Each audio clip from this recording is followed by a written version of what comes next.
नमस्कार, आप देख रहे हैं उत्तर भारत लाइव। आपके साथ मैं करीना भट्ट। शाम के सुपर 20 बुलेटिन में हम आपको दिखाएंगे उत्तराखंड से लेकर देश दुनिया की बड़ी और अहम खबरें संक्षेप में लेकिन पूरी जानकारी के साथ। तो चलिए शुरुआत करते हैं उत्तराखंड की टॉप खबरों से। चारधाम यात्रा से पहले बड़ी मुश्किलें। बद्रीनाथ राष्ट्रीय राजमार्ग पर पिनौला के पास भारी भूस्खलन, पहाड़ का बड़ा हिस्सा सड़क पर गिरा, यातायात पूरी तरह बाधित। प्रशासन मौके पर मशीनों के जरिए मलबा हटाने में जुटा। पौड़ी में ब्लैकमेलिंग का पर्दाफाश। रेस्टोरेंट में कॉकरोच मिलने का झूठा आरोप लगाकर वीडियो वायरल करने और लाखों की वसूली की साजिश। हरियाणा से 3 आरोपी गिरफ्तार। पुलिस ने संगठित गिरोह का खुलासा किया। हरीश रावत की राजनीति में वापसी। पूर्व मुख्यमंत्री हरीश रावत का 15 दिन का राजनीतिक अवकाश खत्म। आज से फिर सक्रिय। प्रदेश की सियासत में हलचल तेज। वन अतिक्रमण पर अब हाईटेक एक्शन। राज्य में एआई आधारित निगरानी प्रणाली लागू करने की तैयारी। अब तक 1560 हेक्टेयर भूमि अतिक्रमण मुक्त। सरकार अभियान को और तेज करने के मूड में। देहरादून में पुलिस पर जानलेवा हमला। चेकिंग के दौरान कार चालक ने पुलिसकर्मियों को टक्कर मार दी। 2 लोग घायल। आरोपी गिरफ्तार, अस्पताल में भर्ती।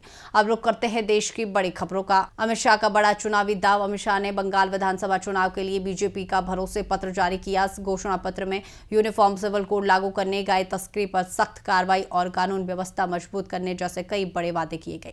जस्टिस यशवंत वर्मा का इस्तीफा। जले हुए नोटों के चर्चित मामले के बाद इलाहाबाद हाईकोर्ट के जस्टिस यशवंत वर्मा ने अपने पद से इस्तीफा दे दिया। सुप्रीम कोर्ट की जांच और संसद में महाभियोग प्रक्रिया की चर्चा के बीच यह बड़ा फैसला सामने आया है, जिसने न्यायपालिका में हलचल पैदा कर दी। पवन खेड़ा को अदालत से राहत। कांग्रेस नेता पवन खेड़ा को पासपोर्ट विवाद मामले में तेलंगाना हाईकोर्ट से 1 हफ्ते की अग्रिम जमानत मिली है। अब वे असम की अदालत में नियमित जमानत के लिए अर्जी दाखिल कर सकेंगे। मुंबई एयरपोर्ट पर सोने की बड़ी तस्करी पकड़ी गई। मुंबई के छत्रपति शिवाजी महाराज इंटरनेशनल एयरपोर्ट पर 29 किलो सोना बरामद किया गया।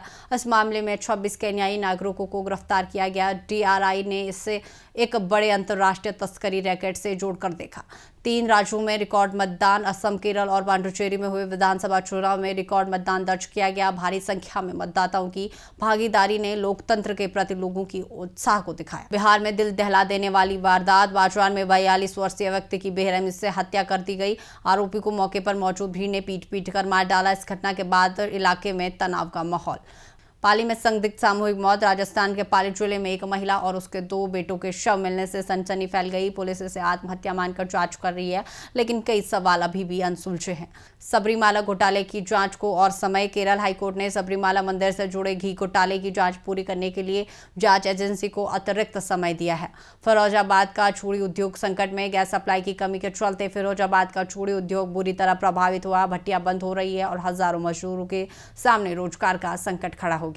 कांकेर में दर्दनाक सड़क हादसा। छत्तीसगढ़ के कांकेर जिले में 2 कारों की टक्कर में 6 लोगों की मौके पर ही मौत हो गई, जबकि 3 लोग गंभीर रूप से घायल हैं। अब रुक करते हैं विदेश की बड़ी खबरों की ओर। अमेरिका ईरान शांति वार्ता। आज अमेरिका और ईरान के बीच इस्लामाबाद में उच्च स्तरीय वार्ता शुरू हो रही है। 2 हफ्ते के सीज फायर को मजबूत करने के लिए यह बातचीत बेहद अहम मानी जा रही है। इजरायल लेबनान के बीच संवाद की पहल। इजरायल ने लेबनान के साथ सीधे बातचीत की अनुमति दी है ताकि क्षेत्रीय तनाव को कम किया जा सके। हालांकि दोनों देशों के बीच हालात अभी भी संवेदनशील बने हुए हैं। ईरान हमलों से तेल उत्पाद प्रभावित। ईरान से जुड़े हमलों के बाद सऊदी अरब की तेल सुविधाओं पर असर पड़ा है, जिससे करीब 13 लाख बैरल प्रतिदिन उत्पादन प्रभावित हुआ है। वैश्विक बाजार में तेजी। ईरान अमेरिका वार्ता की उम्मीद से एशियाई शेयर बाजारों में तेजी देखने को मिली है और तेल की कीमतें भी स्थिर बनी हुई है। राफेल में स्वदेशी मिसाइलों की तैयारी। भारत सरकार ने नई राफेल डील में स्वदेशी मिसाइलों को शामिल करने का फैसला लिया है, जो देश की रक्षा क्षमता को और मजबूत करेगा। तो चलिए फिलहाल के लिए बस इतना ही। आप देखते रहिए उत्तर भारत लाइव का डिजिटल प्लेटफॉर्म।